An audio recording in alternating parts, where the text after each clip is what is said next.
Very best brains just to seek greener pastures elsewhere. Their reason is simple. The hardship is unbearable. So we ask, is Ghana a poor state? And if so, is it because we failed to plan our development? Also, why is it that over 60 years of independence, certain sectors of our development either have remained stagnant or completely worsened?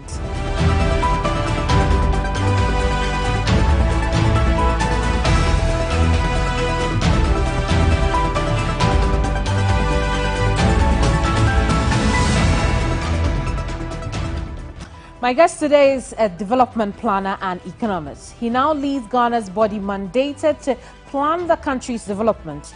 He is touted as one of Ghana's best brains when it comes to development planning. Dr. Kojo Mensah Abrampa, Director General of National Development Planning Commission, is my guest today on Hot Issues. Doc, you're welcome to Hot Issues. Thank you. Why do you think Ghana is so poor? So poor? Ghana is poor, isn't it? No. We're a lower middle income country. Does that make us rich? It is poor, isn't it? We're not poor. Because if you have the means of measuring in terms of development and all the indicators, global indicators, we have what we call the least developed countries. Then you have developing countries. Then you have lower middle income, upper middle income, and then developed. So it tells you that if you go by these 5 graduations, we're right in the middle. But this does not translate to individual lives in the country. It does, because our per capita income, how much we earn, and the sophistication in our lives, and our well-being is far higher than the average in the world. But how do you explain that to the 24.2% of the population who live on $1 a day? Definitely, 24.4 is a figure, which means that we also have 75% of them who are far above it. So what I'm asking is, how do you explain the fact that the country has money, but it doesn't trickle down to those people? How do you explain that to them? It does, but definitely we cannot live on the same income bracket, which means that definitely there are some people who are poor. But there is a process which has gone on for a very long time. Within the period of 20 years, we've been able to halve that. It means we've been able to move half of the people who are poor right into a higher range of well-being and satisfaction. So it's a process. Someone would argue that maybe the numbers are so on paper, but in practice, people's lives are not getting any better. It's a reality, because we are talking about a census. I see. Yes. I see. And that is the science of it. So then, I want you to identify what the problems could be, the reason why there's still quite a chunk of Ghanaians who are not feeling the progress of a lower middle income country. Yes, we've done a lot of studies around this, and it tells you that there is a facet and a combination of certain factors which brings people into poverty. We have what we call the 13 vulnerable range of areas where you can fall within, and when you fall within, your prospects and opportunity for coming out of poverty is very limited. Particularly, some of them are locational. If you tend generally to be in the northern part of the country, where farming season is one, you don't have a double peak. You have only one season, which means that if you miss that season, definitely for the rest of the year, you might encounter difficulties in food security, difficulties in even providing for yourself and paying for the support for your children. That is one. The other one also has to do generally with farming. If you're subsistence, which means that it's a huge risk. Subsistence farming means that you're relying on your farm for feeding yourself and then supplying income for your family. If you miss that, it means that for the rest of the year, you might have difficulty getting sources of funding and income. That is another. So 13, another one has to do with generally, if you happen to be disabled, you fall within the disability bracket and you don't have a reliable support, it plunges you into poverty, so you become vulnerable relatively.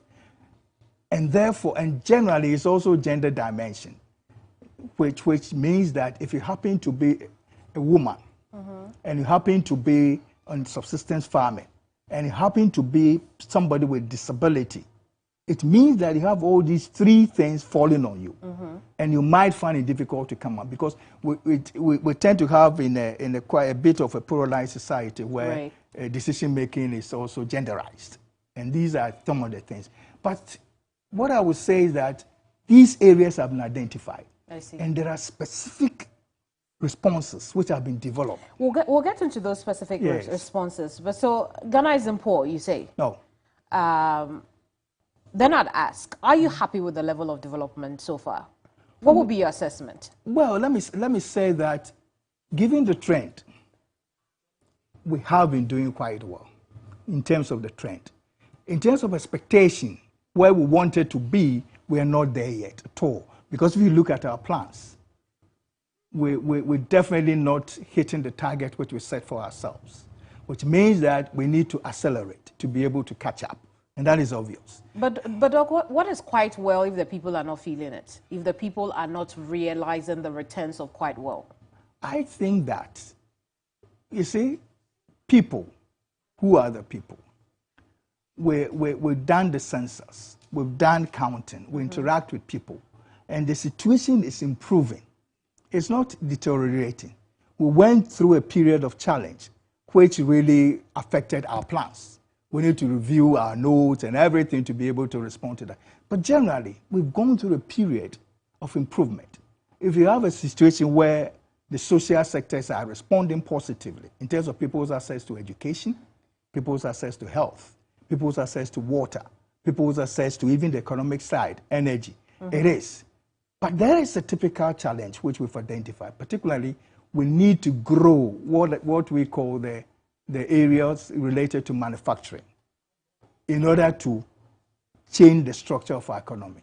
Because basically, lives have improved. Have they? I mean, how do you tell that to the young people who are leaving the country in droves? We can't even measure because we don't have data on our young people who are leaving. How do you tell those people who are escaping the country that there is improvement? You see, escaping the country, there's a pull factor, there's a push factor.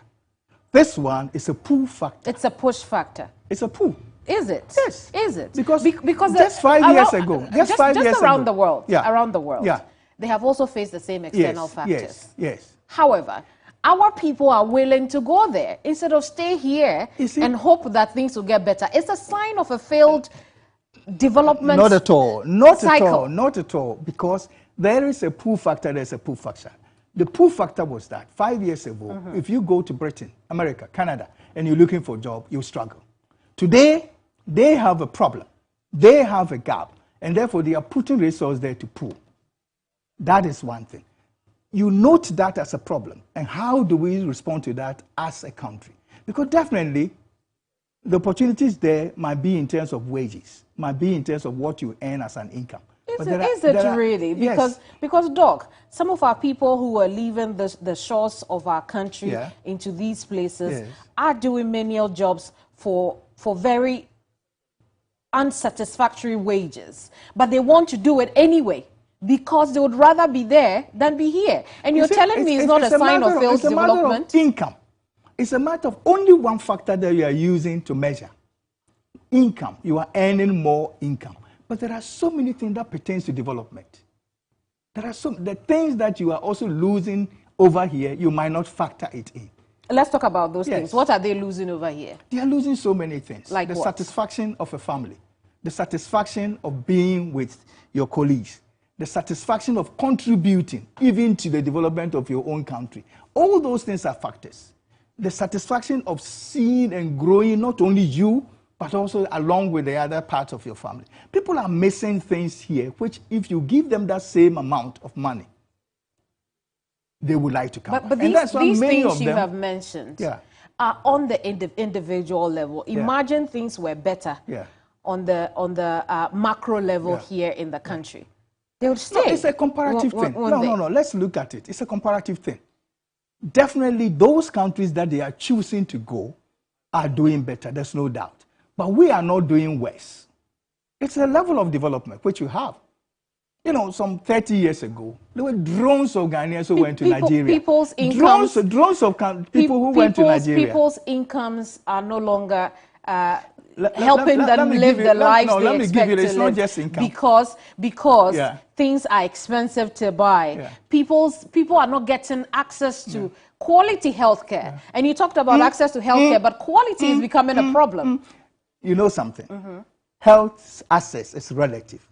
We are one of the countries where even the poorest, just by registering through health insurance, will have access to basic health.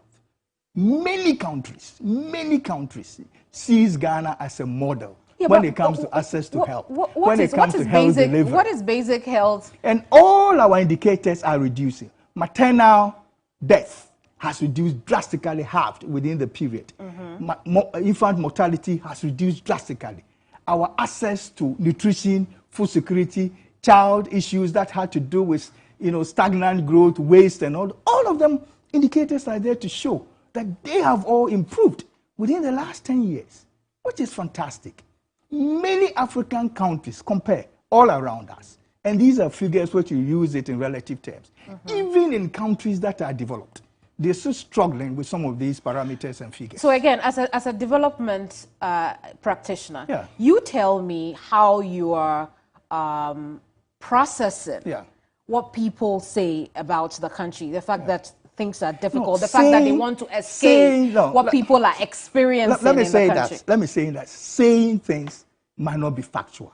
But those are their experiences. But what is the case?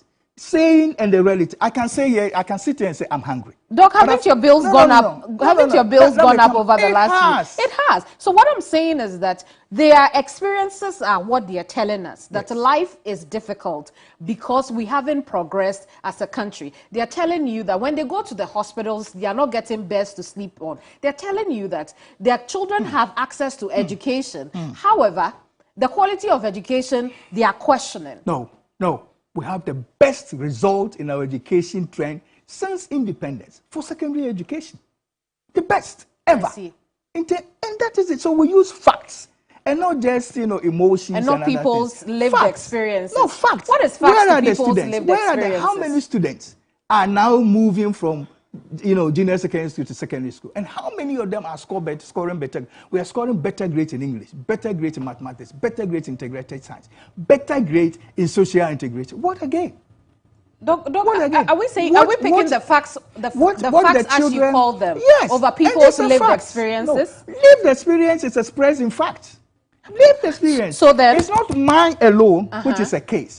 It is a collective situation. I couldn't agree and the more. collective situation is put in terms of what? Aggregation. And the aggregation is represented by an objective analysis and by a figure.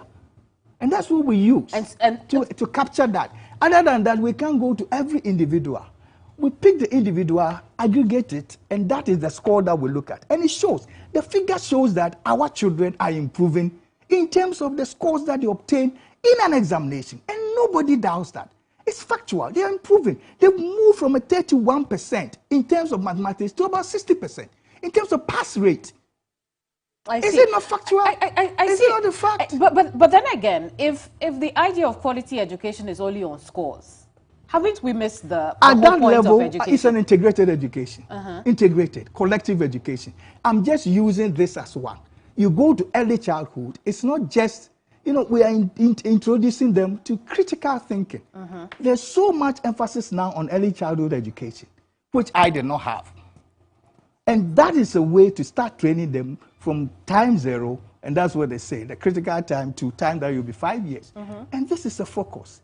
It is bringing up children who are better, smarter in all aspects than some of us went through. And that is the kind of society you build. And that is the kind of society that is being built. A situation where people get to primary school and that is the end. They cannot even write their name. They cannot read. They are actually part outside at the periphery of development. But these things you talk about, we have seen them in this country. That while we have expanded access to education, we go to the primary level and children cannot read sentences, they cannot spell their names. We've seen that. That is quality of education. The situation is, yes, and the figures show. I see. The report what are we doing to show. change that? What has been done to change that? So many things. I see. Many things. Like what? And I always say that it's the essence of the aggregation. More resources are now being put into the education to provide teaching materials, to support teachers. to support the students, to provide these facilities, and improve over time. And that is it. The number of children who hitherto were considered as what? As schools under trees, yes, are now being gradually being taken away. And if you look at the numbers and the graduation, you realize that gradually this is being taken away. Introducing children not only to the grammarian type of education, but really technical-based education, science and technology. And there are specific resources which have been devoted countrywide, our own sacrifice from our taxes, which are putting up these structures and improving and actually introducing children to laboratory work, not only in the universities, but right at the secondary school. At which labs? Doc, again, I'm coming to you. Have you seen the STEM institutions that are being built? Oh, where? Because I know there was one at St. Peter's. But apart from St. Peter's, which other ones have been commissioned? I don't have the list here, but I can tell you that at least they are building one in Engineering. There is one also here in Accra, right? And I can take you there right from here. You go and see your young girls in the laboratory performing titration and all those things. And this is the kind of thing we do not have the opportunity to do. So the exit point for that will be that our children are well trained, yes, and then they find meaningful jobs to do or begin meaningful businesses themselves. How is the country doing with that? You see, planning is a sequence. What has been our struggle in this country right from independence? We have all the resources, all the natural resources. Talk about it. We're one of the countries that have the best, we call it a juxtaposition of minerals for industrialization.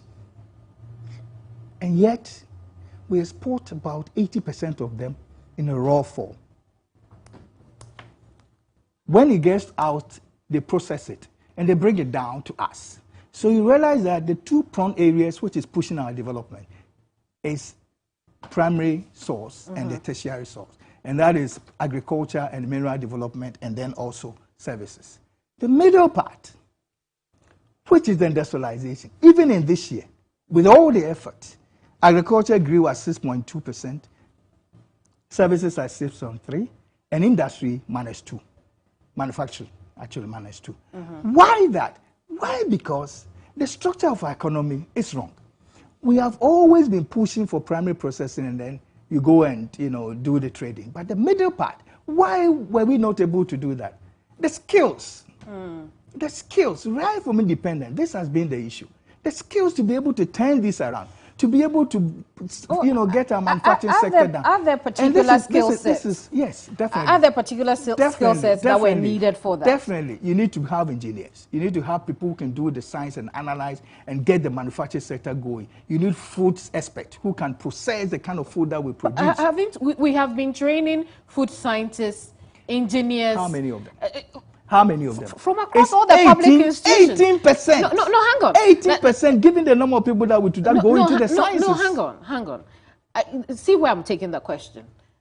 We have trained food scientists across all our public universities. We have trained engineers across all our public universities. And it's not just over the last 8 years. It's been over the existence of the universities. I'm telling you how many My question is, why haven't we been? Is it that we are not teaching them the right thing? They are not. You see, you need a certain number, what we call critical mass, to be able to change. We don't have it. If you have an education system which is churning out 18 into sciences and the rest into the arts and others, we get it wrong. But cumulatively, we have trained quite a number. You see, once you train people, hold on. Is it that the opportunity to apply what they have learned is not there? It is. Or we are training them in the wrong skill sets? You see, it's let me put it this way.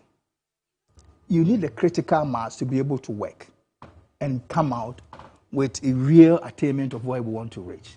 And this is the kind of trend we are developing. It is not just having scientists. You need middle-level people, technicians. You need people who also provide the service at the basic level. Look, even critical welders to do undersea welding in our oil exploration. These are things which we might need in order to look at the East industry. So what we have done, working along with Ministry of Employment, the private sector, and then also the TV Secretariat, we'll be able to identify the resources that we have, and then what are the skills that we need. Where are the gaps? Where are the critical areas? And that's what we call the Human Capital Development Strategy, which National Development Planning Commission is developing with them. That will indicate to the Minister for Education, what do we need from you? How many scientists? How many people do you have to push into the business sector? How many people do you have to push into the art sector? This is the kind of thing we do. We go to the university, is that document in effect already? It is. Okay, I see. For how long has it been in No, effect? no, we just completed it this year. Right. Yeah. So how are we going to see it being applied? Definitely, it becomes the basis of policy. And as I indicated to you, dialogue with the Minister for Education indicates, we say that these are the areas that we do. And then the Honorable Minister will just carry it. And that's why he says that we need to have at least 40% of our people going to the sciences by 2030. How do we ensure that this document transcends governments? It transcends government. Yes. It is not. It wasn't developed by GATE. It was developed by National Development Planning Commission. But it's not. Is it binding on the Education Ministry? What the document you have given them, is it binding on them? The National Development Planning, the Education Minister is a member of the commission, and he contributes to it, and that is his document too. So what I'm driving at is, how do we ensure that when Dr. Educhum is no longer Education Minister, when the NPP is no longer in government, another government comes in, another Education Minister, we ensure that this very important document is adhered to and is worked with? The documents and the plans that are produced by National Development Planning Commission, it doesn't go with the segment of the 4 years, the political 4 years. Every document that is produced by National Development Planning Commission is apolitical, and it transcends the period of every government until it is exhausted. Even if you throw it away, even if you decide that I'm going to throw it away, that becomes underpinning, because that is an economic analysis which tells you where we are and where we are going. You might not even come and say, oh, I love this document, but then the document is there for you to use. And that is what happens. Again, I'll come back to the issue of natural resources and our state as a country. But let's move on and talk about Ghana Beyond 8, which we touted in 2019. You developed a charter and strategy for it, if I'm correct. Let me say categorically that this was a document which was made part of the National Development Planning process, but with an overarching goal to get us beyond 8. And this was well established in our long-term perspective. That is it. And we feel that wouldn't you say? Well, I would say that it worked very, very well. Okay.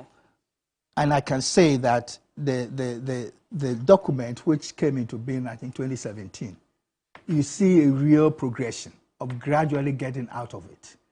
And though we went through some hiccups in 2020 thereon because of the COVID, it is now going back into the trend, because you see that our terms of trade had always been negative, but now it's registering positive, which means that we are getting more from our exports than imports, which is a clear indicator of the Ghana Beyond 8. We're getting more from exports? From our export than our import. Trade balance. Are we? Yes, trade balance, yes. Which year is this? It started 3 years ago. Okay. The balance has been that we're getting more from our export than our import, and including this year. And what is minus 2.3? Minus 2.3 means that 2.3% means that we exported more, 2.3% more than what we imported. Our export-import balance was minus 2. Trade balance, yes. 2.3. Exactly. And we are saying that it means that we exported more than we imported. Exactly. And this is for 2023. 2023, the budget which was read by the minister. I see. Yes. That's news to me, but no, it's there. I can show you. Again, Parliament the budget is there.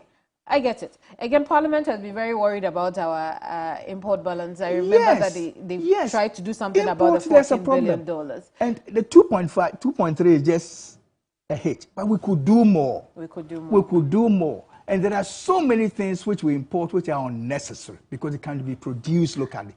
So that's it. I'll just come back to the point. The president, and I'm quoting him, "We can and should build a Ghana that is prosperous enough to stand on its own 2 feet.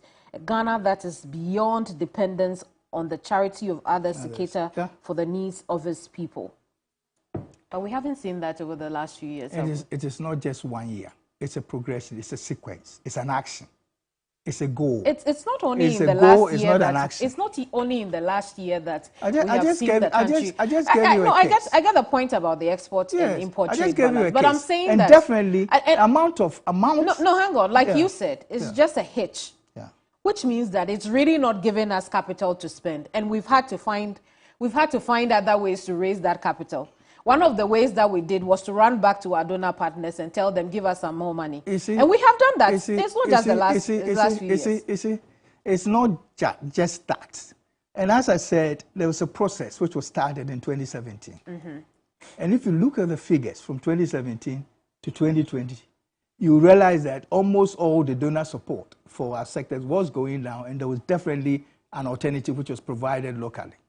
In 2020... Was the alternative provided locally? Yes, or the alternative was that we floated a lot of bonds during that period? No. It was also provided locally, because you realize that our GDP really rose very, very high, and you could see the trend.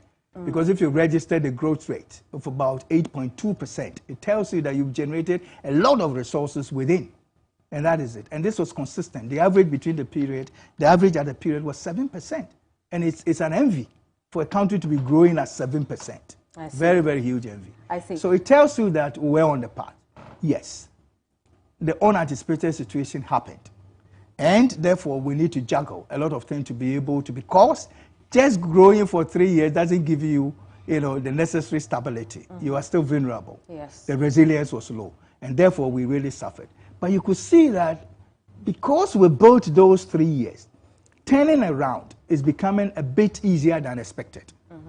So the turning around process has, been initiated than we even expected, we even projected. Because a lot of the things that we projected happening this year, we're thinking about it in 2025 in terms of economic projections. I see. But they are happening this year. We're already seeing inflation going down and all those things. Right. These are things how do we describe the state of the Ghana Beyond Aid agenda right now? It is not just one trend. Let me put it this way. No. How do we describe the state of the Ghana Beyond Aid agenda as it is right now? It is ongoing. Ongoing? Yes, that is it. We experienced a hitch, but we are now turning around. Okay. Yes, but let me put it this way to make it quite explicit. You see, Ghana Beyond Aid is not just one activity or one action or even a period of 4 years. No. It is a strategic process to take us and wean us from depending on donors. The first part of it has to do with what we call preparation for takeoff. Preparation for takeoff means that you are getting the structure of your economy right, improving the industrial development and improving the industrial development and manufacturing, because you can't live on just the primary and the tertiary. So that is why. The second part, which is the next, in fact, after the first 4 years, you move preparing for taking. The next 4 years, you have to look at what we call taking off. Taking off means that you are developing those other areas which have remained latent to begin to also produce. Expanding, moving agriculture into commercial agriculture, providing skills that are needed, what we call the precision quality of things, that the kind of learning that we need to bring into our education and be able to propel that. The third area is what we call acceleration. Once you take off, you need to accelerate. Acceleration means that bringing in all these resources that we have, combining them in the set that we can propel our development. The fourth segment, usually happens after 20 years or so, what we call consolidation. You are now making sure that these things that you've established have been consolidated through strengthening your institutions and others. And the last one is sustaining that. I see the plan, but tell me this. How do we say that the Ghana Beyond Aid agenda is ongoing when we are currently with the IMF and asking for funds? You see, being with IMF and working for funds, what you need to show, and that is very critical, is that you are putting things in order to be able to make use of whatever you are taking from them to move on. As I said, we've experienced a very serious economic, jeopardy within this period. What happened is something nobody anticipated. Right, so what I'm saying is and that then we at are this moving point, on. So moving on. It will be an untrue conclusion to say that Ghana Beyond Aid is ongoing. It's ongoing. We're turning around the corner. No, you may be turning around the corner on other issues, but you are not doing it without aid. That's the point I'm saying. Let me put it this way. Ghana without aid doesn't mean you don't go, you're saying that we don't want aid at this year. No. Ghana Beyond Aid means that gradually you are weaning yourself And so the point I get that. The point I'm making to you is we haven't got to the point where we are even saying that we've made progress to winning ourselves. I've used the expression, it's a process, not an action. It's a process. It's a sequence. One action follows the other to develop that process. Ghana Beyond Aid has a dimension. It's talking about institutional development. Yeah. It's talking about economic turnaround, creating wealth. It's talking about improving our educational system in such a way that we will relate our resources to education. It's talking about identifying sectors which are remain latent, like tourism and others, to bring it. So the whole combination of that is not just one action, Ghana Beyond Aid, and you press it. It's a multiple of actions that ought to be undertaken. And that is what I'm saying. That we just expected to have seen much more progress than we are seeing right now. Those multiple of actions are ongoing, and definitely it is a review which will take us to the course, and we'll definitely get there. I do want us to look back, I mean, beyond, the current administration, and try and figure out what the problem is, why our negotiations are always lopsided against us. What way? Negotiations for our natural resources I am are not always aware of that. lopsided. I am not aware of that they are lopsided. I am not aware of that. Tell me how much we are getting from our oil fields. What is the percentage? I'm giving you the reason. And we need to fix it, and the government, upon government, has been working on that. It's not just we didn't to fix that. I understand. The value chain wasn't there. But should that be the only reason why? It makes you weaker to bargain. It makes you weaker. So explain to us. I have cassava, and I experience it every day. If you go to my village, they grow cassava. They uproot the cassava, send it to the market in Cape Coast. The market women will wait till 5 p.m. Then they come and ask you, how much is your cassava? Would you like to take it back to your village? No. So your bargaining power is weakened. Imagine if that cassava, you have a gari processing factory in that village. Would you bring it? So it's basic logic. We strengthen our bargaining position when you have a very strong alternative use for the facility. And until and unless we're able to strengthen that through adding value and refinery, the person who is going to bargain with you has an edge.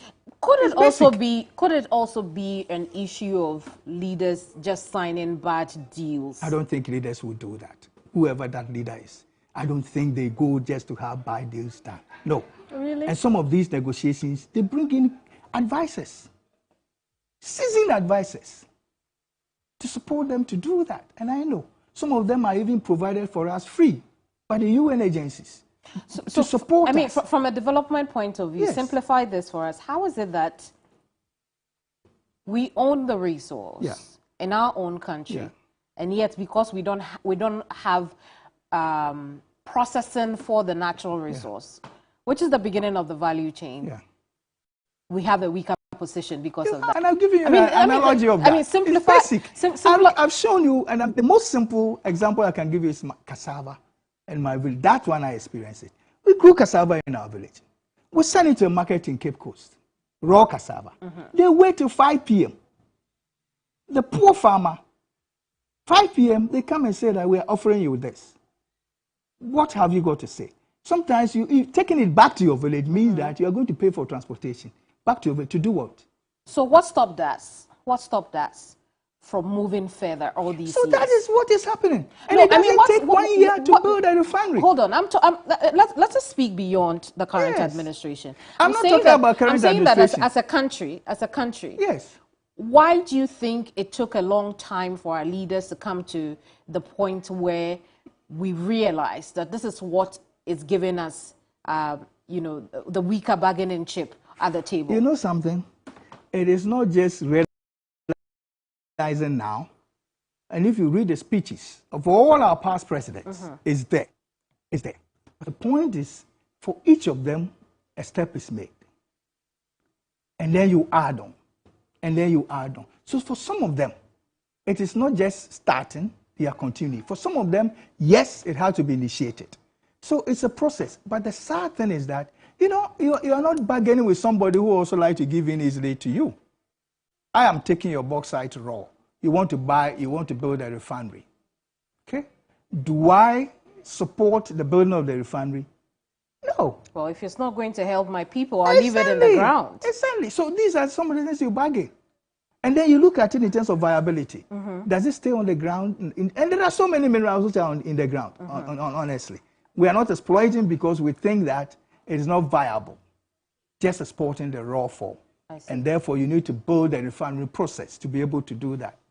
I see. Okay, and that is it. I want us to talk about the coordinated program of economic and social development policies. Article 36 of the Constitution requires every incoming administration to present its set of policies. And so here's what I want us to talk about. That the fact that each one of them will have to present their own economic and social development policy to the NDPC undermines continuity. Do you agree? Let me say that it depends on how this is managed. Okay. For me, as a person, I think that this is more or less an overlap in our Constitution. And if eventually, if the Constitution is being reviewed, it's one of the areas that ought to be looked at. Okay, critically, yes. But let me come to NDPC. For NDPC, the process of containing the CP, that's how we call it, coordinated policy, has been very technical. Because once you have a long-term perspective, which shows the country's trend of development, once you have a government elected, it is elected in the process. But we do what we call negotiation. I call it the political technical interface. That's how I call it. But in theory, that's how it's also described. Any planner knows that. Planning is a technical activity, but situated in a political realm, which means that you need to negotiate. The negotiation means that you need to be at the table in developing this document. And this document, which is supposed to be presented by every president, has never been developed without NDPC. I see. So that is a fact. And every government depends on the technical knowledge and the process of NDPC to do that. So it is incumbent and it is expected from NDPC then to bring in the long-term process to rationalize. So this is a rationalization document. I see. What the president or the president presented to the people, and the people gave the mandate. In their manifesto? Yes. Okay. The mandate, and also what is existing. So there are three factors we take into consideration. The existing economic situation and the plans that you have developed. The third area has to be the international obligations that you have signed. And then the third area has to do with the manifesto or the mandate, the basis of the people giving mandate to the president. So the combination of these three is a harmonization process, technical harmonization. Again, how does that fly in the face of you know, our desire to have a national development plan where each and every government that comes will work within that framework? You see, let me put it this way. The National Development Plan is a perspective. It's a long term. Yes. It's not specific. We want Project A to be in this town or that. Once you do that, you'll go into a political confrontation. But the technical long-term plan indicates the goal, what you want to attain. So, for instance, I gave the example of 18% in sciences, and then you have 72% in the arts and the business. The goal for the country is to shift this and have it 40 to 60 by 2030, and beyond that, 50-50, and then beyond, 60 to 40, in fact, balance it the other way around. So this becomes a goal. And if you have a government elected, no government will come and say, no, I'm going to reverse this. You get it? Yes. But if you say that, build a science block at, let me use my hometown to be safe, at Adjokwa, in your plan, what you are telling the government is that you have no way. Okay. So again... So let me conclude by saying that the long-term plan gives the broad aspirations of the people in this country, where we want to go, how we want to attain it. And the government, elected government, now negotiates in terms of specific strategy that could take us. So is our long-term plan the 2057 plan? It is our long-term perspective, which is now, we are now reviewing because of the circumstances we've just gone through. Yeah. Okay, so that is our long-term plan. Perspective. It's different. Okay, why? Because a plan is, as I said, is compulsory. Right, so you prefer to call it a perspective. Yes. Okay, so our long-term perspective is the 2057 plan. Yes. What does it entail? Oh, it entails a lot. 5 major areas have been categorized. The first one has to do with improving our prosperity. The second area is equity development and social services. The third area had to do with infrastructure development and settlement development. The fourth area has to do with governance. And the fifth area has to do with international relationship. And all these are strands which has also key indicators that are supposed to attain that. For example, the economic indicator says that by 2057, we should be a developed country. I see. Yes. Okay, so it's the 2057 plan, the Ghana at 100. Yes, it's 100 years. Yes. Yes. Is it different from the 40-year plan that the Mahama administration left? No. You bring administrations, I'm not comfortable. No, I'm just trying to understand. I know you transcend administration. National Development Planning Commission. I don't want names. No. So what I'm asking, okay, no names. Yes. What I'm asking is the Ghana at 100 perspective different from the 40-year plan that we used to have? You see, the Ghana at 100, we have this technical document, the long-term perspective, which is about 444 pages, 500 pages to be frank, because if you add the others. And how many people could relate to that technically? And it's a technical document. So the Ghana at 100 is just a 30-page summary, which makes it easier for people to interact with. And as I talked about these 5 goals, how are we going to attain it? What are the targets? Basically, that is what it expresses. Okay. The only thing is that it went short of these specific, areas, which are in the document. And the document has projections, economic analysis, econometric indicators and all those things, which, a non-technical person might not be able to relate to. So that is it. It's an expression of a summary which makes it easier for us to talk about. Again, perhaps I'm seeking clarity here. Yeah. So what happened to the 40-year development plan?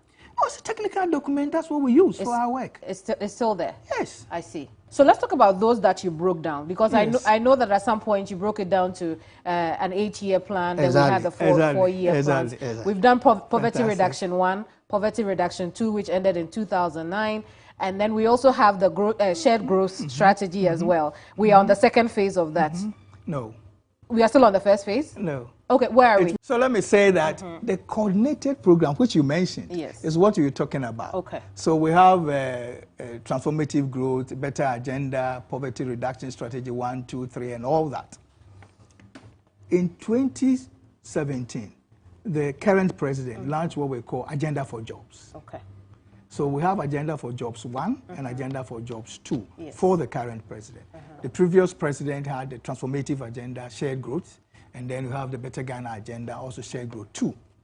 So you get it. And then it goes all the way, but President Kufuor had the Ghana Poverty Reduction Strategy 1. Yes. Ghana I think it's the same thing I'm saying. So that is an 8-year document, which therefore breaks a long-term agenda into an 8-year perspective.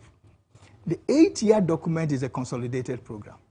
In fact, in the Constitution, it doesn't say 8 years, because it has to commensurate with the time of the president, which is 4 years. But being planners, once a president is elected, it doesn't start from the first year and hit the ground going. So we said we have to look at an 8-year perspective, which means that if a government is re-elected, it doesn't have any problem. If a new government comes, there is always an agenda that can be taken up, because it takes about 1 year to prepare a plan. I hope we get it. Then this 8 year is also broken down to what we call 4-year medium-term policy framework. Right. The framework is very specific, because then it gives sector-specific activity.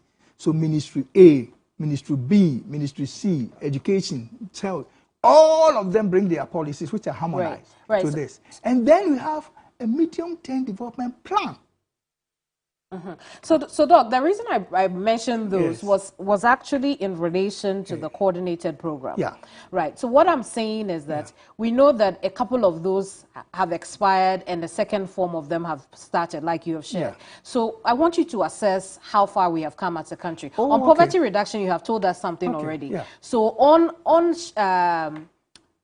agenda of creating jobs. Yeah. How are we faring as a country? Let me say that we have already done the evaluation, Okay. which is on our website. If you go there, you'll find it. I see. Yes. But let me say that we looked at so many parameters, including jobs, education. Because we look at creating jobs means that we have to look at certain areas in terms of education, in terms of the growth, the economic growth, because that is what absorbs the jobs. So we have a trend in terms of our reporting, where up to 2019, there are very, very positive figures, which also commensurated with the average growth of 7%. From 2020, the growth started going down because it hit around 1.5, and even we're fortunate we got a positive figure of 1 at the end of the day. And then it started growing again. So there's a dip in terms of job opportunity, because but the point here is that what we saw in our pattern, if you have a dip of growth in 1 year, the lost job, sometimes it doesn't reflect in only 1 year. It goes on 1 year, 2 years, and if you don't amend it, then it goes on and on and on. Because the job market must receive, and then you will see all those things. We have another thing there done by Ghana Statistical Service, which is very specific on job losses. And I don't want to hazard with the figure because it's there. I see. And you see it on the GSS website. We've also linked it to our website. But the NDPC thinks we're doing well. In terms of jobs? In terms of jobs. Let me say that the drop in the growth in 2020 and 2021 is reflecting in terms of the rate of job creation. I see. In terms of that. So the first 3 years, there was a big jump. And then the dip came. But the dip is still reflecting. Right. What are some of the programs that created some of these jobs, or are these private sector jobs? Let me say that, you see, we already have, this year, if you look at the growth, it's -2 for manufacturing and industry. And this is the area which creates the biggest job. Now we have realized that the job creation opportunity is shifting to the service sector. I see. Yes, because the service sector is growing, and communication alone grew about 23%. So 23% job opportunities in the communication sector, as it to be against the other areas which went down. So, but these figures are all there, and you could see it in the job. So it's linked job security to different age groups, and very good analysis. So I will come back to the issue of plans, but I want to look at the manifesto and the job of the NDPC, because it's easy to argue that, well, if at the end of the day you're going to take the manifesto and then work with the manifesto based on the conditions at the time, then what exactly is the NDPC doing? You see, a lot of people talk about this, but they don't know the technical intricacies, which involves in planning. You see, and I've already mentioned that planning is a technical, political interface. The politician has a mandate elected by the people, but the ideas of the politician must be rationalized. That is the planning aspect. Okay, I want to do this. Then we tell you, no, you can't do this in 1 year. You have to do this in 5 years because of the constraint of resources. Or before you can do this, you need to do that because there must be a sequence. Okay? So this is the kind of advice we provide. I see. But isn't it advice also that the finance ministry, the economic management team, Ministry of Planning, and the Ministry of State assigned to the finance ministry also, are these not things that they could already do? So it would seem that we have a duplication of... No, not at all. Not at all. I see. You see, it's the kind of work that we do. Everybody has a role. Well expressed. If you go to the Public Financial Management Act, it's there, 921. You go to NDPC 479, 480. It's quite defined, and it is there. And you see the Public Management Act defines it in terms of the integration. Right. You can never prepare a budget without a plan. That is an act. It's required. Once you have your budget, it has to express the plan. If you go against the plan and you use the resource to do anything beside your budget, you've gone against the law. And that is why the Auditor General always comes out. So they're telling us, hey, you are not authorized to do this. I can't see the link between what you have accomplished and that. And therefore, you have, although you use the money, you misapplied. So all these are means. That is how a system works. So the budget, the plan speaks to the budget. The budget, in preparing the budget, we have what we call Economic Policy Development Committee, which thinks through, including the Governor of Bank of Ghana, Minister of Finance, and all the directors. They think through all this, but they think through this underpinning, let me say that they think through all this in link with the plans which have been developed. If this is our plan, and we want to do it, how do we get the money to do it? Well, so Doc, you'd agree with me that in this Fourth Republic, we've had a lot of plans, or as you like to put it, perspectives also. Yeah. But at the end of the day, we seem to shelve it and then go. We don't shelve anything.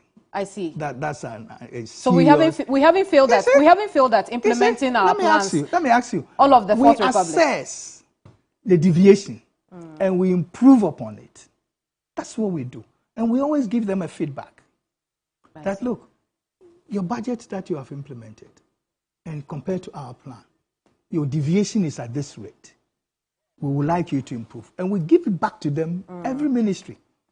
In the district, we do the same. I can present the district figure. The deviation of district assemblies from their budget is just 30%.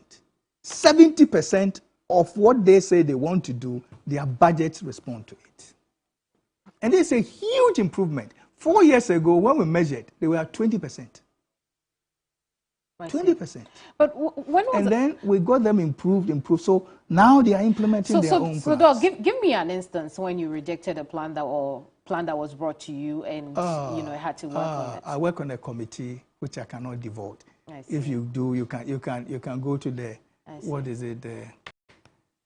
the right information process, and you might get it. But the fact is that we reject some of them. You do. Yes. You do. We sit at the meeting, a program meeting, and vet every single ministry's budget. I sit in and we look at that. Is it corresponding to your plan?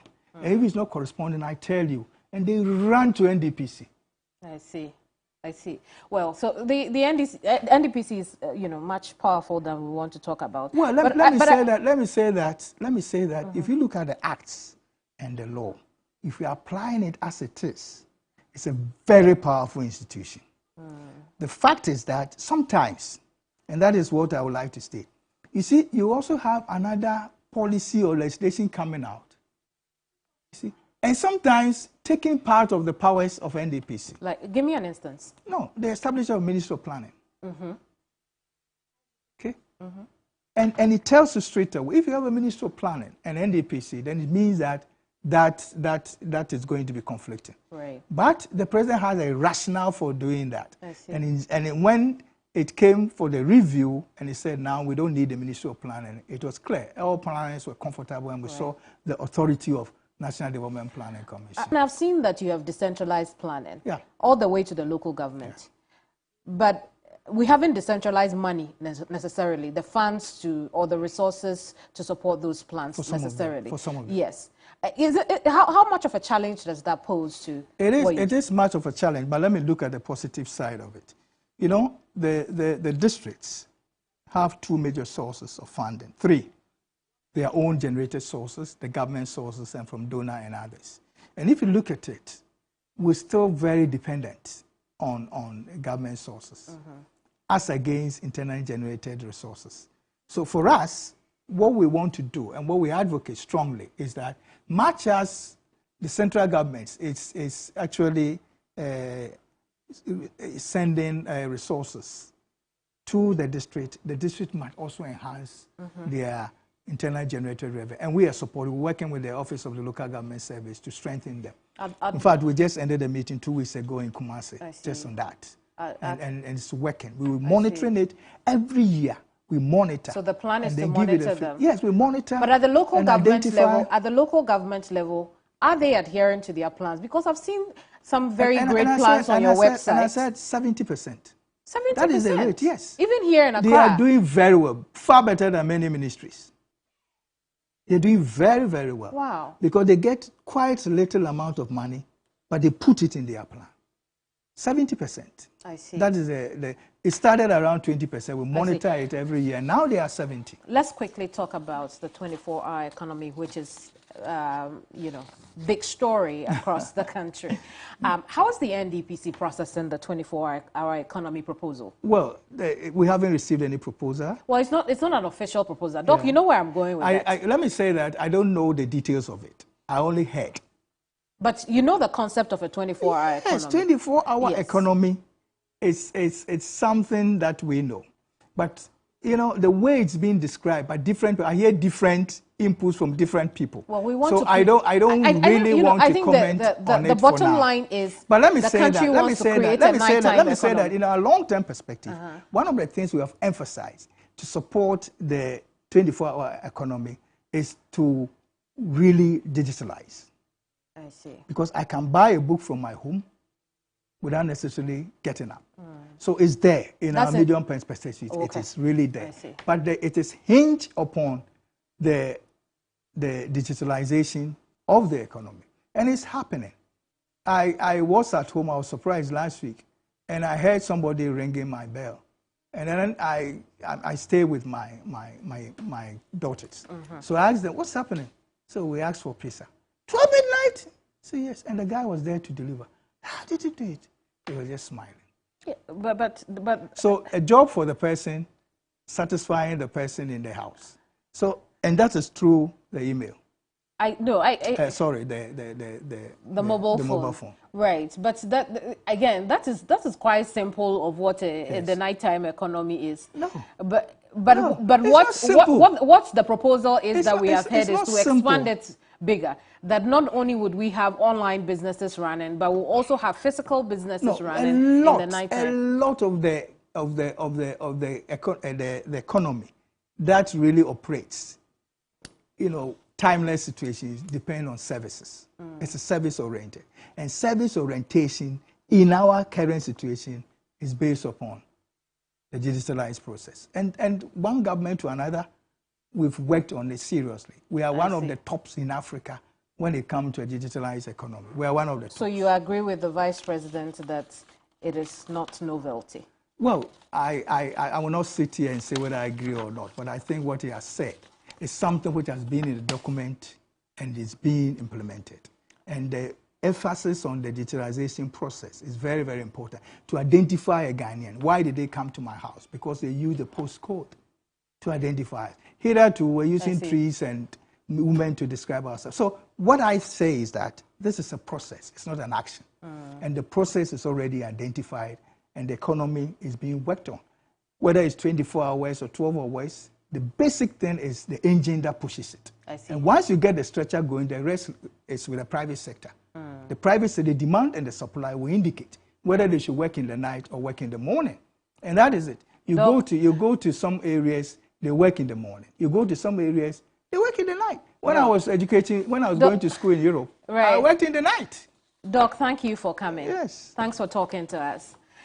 Dr. Kwadwo Mensah Abrampa is Director General of the NDPC, the National Development Planning Commission, and he's been telling us fantastic things about our country. Let us know what you think on our socials. I am Keminni Amanor.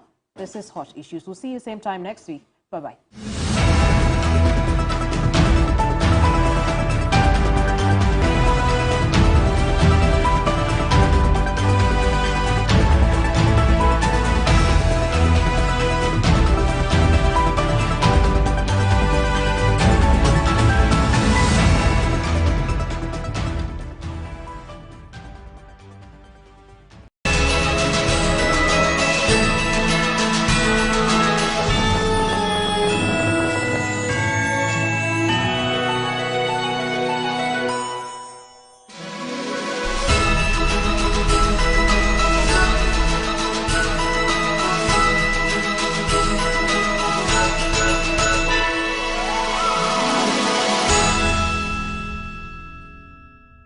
This program is rated PG. It contains scenes of brief nudity, mild violence, and strong language. Parental guidance is advised. The Day Show is sponsored by Onga.